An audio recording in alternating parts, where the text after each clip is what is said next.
सकते हैं उससे? Chinese leadership, how we can benefit from Chinese experience. So particularly two fields.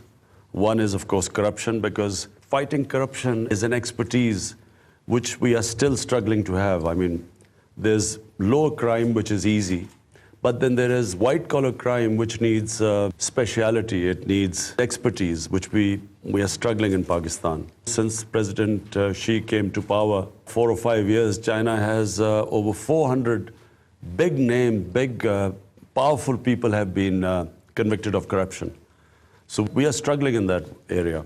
So that's number one area which I hope to learn when I'm in China. Secondly is poverty alleviation. Just what China has achieved, no country in human history has managed to achieve, getting 700 million people out of poverty in 30 years. Main plank of a manifesto is to bring people out of poverty. So this is one area where I look forward to meeting the Chinese leadership and learn from all the various steps taken to take people out of poverty.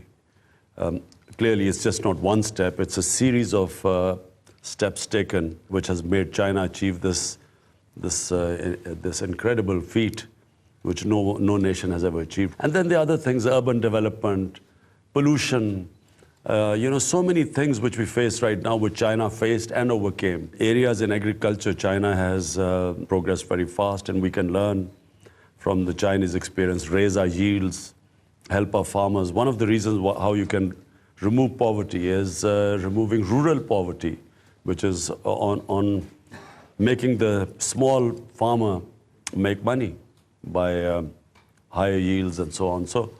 So in different areas, I hope to learn a lot. Pakistan needs to export. Our trade balance with China is imbalanced because we import far, far more than we export to China. We want to get some help in pushing our exports. Our main problem in Pakistan right now is a current account deficit. So, this is a great opportunity. There's a Pakistan pavilion where we will be exhibiting our exports. President Xi, by inviting me at this time, has enabled us to exhibit items which we can export. It's a great honor to be able to speak at this occasion as one of the chief guests. So I find that I'm humbled by this. It's a great honor to be invited. Secondly, our main export is textiles. So, and we also know China also exports textiles, but, we are hoping that, we will be exporting more value-added textiles. Then basically we have agricultural products, we have sports goods, we have surgical equipment which we export from Pakistan, leather goods. CPEC was always going to be in stages. So the first stage was basically a road, then trying to develop Gwadar, which is the second deepest port after Singapore, and ideally located. Then there were some power projects that became part of CPEC. But now is the next phase where we really hope that CPEC would bring in investment in Pakistan. We will have some technology transfer from China. In our special economic zones, we will be able to attract industry, which can help us export. Because our main problem in Pakistan is we have declining exports.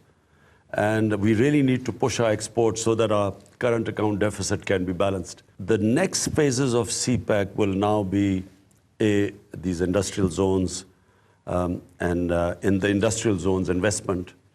But in the social sector, we also are looking forward to affordable housing is one of the projects we hope the Chinese will have. Agriculture, very important. Technical education, very important again. I was just seeing a presentation on fisheries.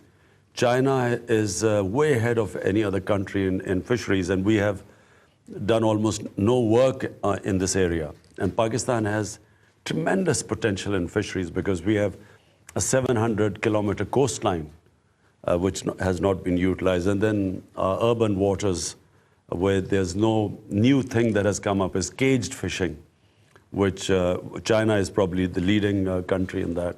We hope that this partnership with China will help us develop these sectors.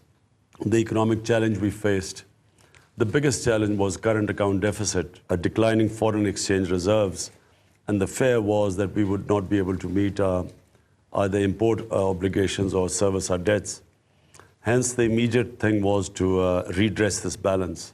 That could only have been done two ways. One was going to the IMF. The other one was seeking help from friendly countries who would help bolster up our foreign exchange reserves. So we have gone on these two tracks. Saudi Arabia has really been very generous. They've given us help. We have asked from another friendly country, UAE.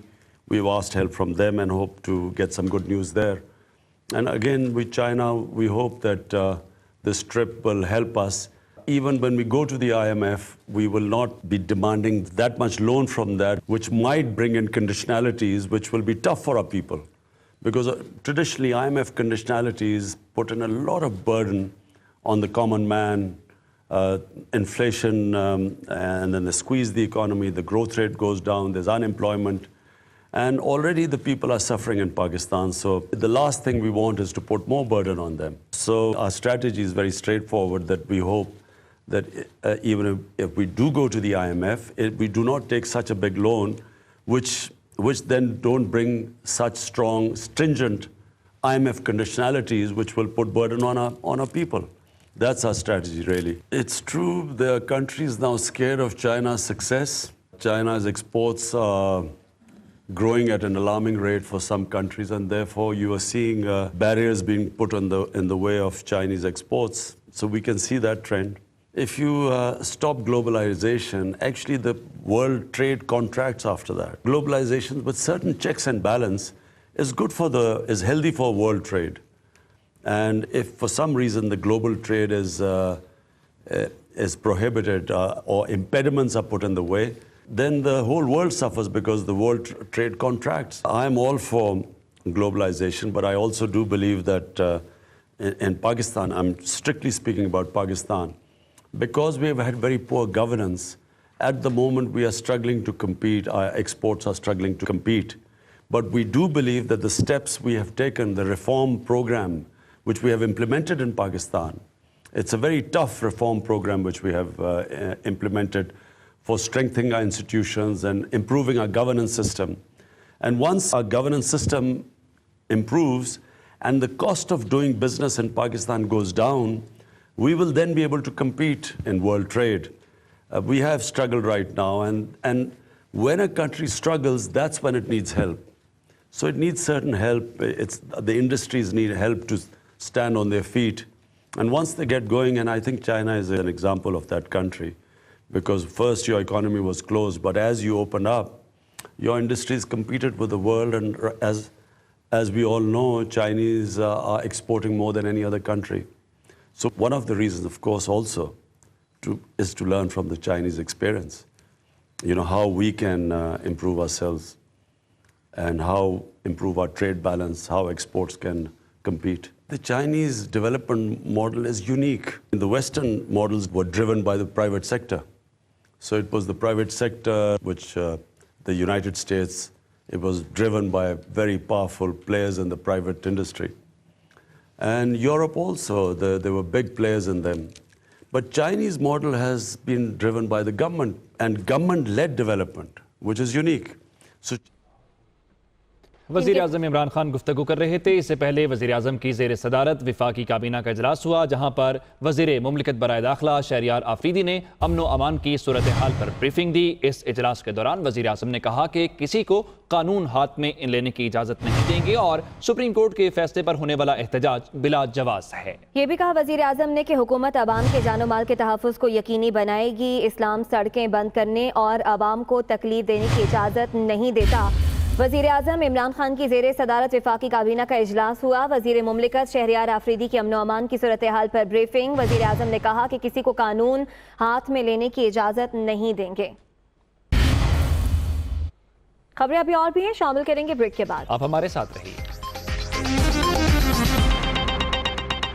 4 or 5 years, China has over 400 big name, powerful people have been convicted of corruption. So we are struggling in that area. So that's number one area which I hope to learn when I'm in China. Secondly is poverty alleviation. Just what China has achieved, no country in human history has managed to achieve, getting 700 million people out of poverty in 30 years. Main plank of a manifesto is to bring people out of poverty.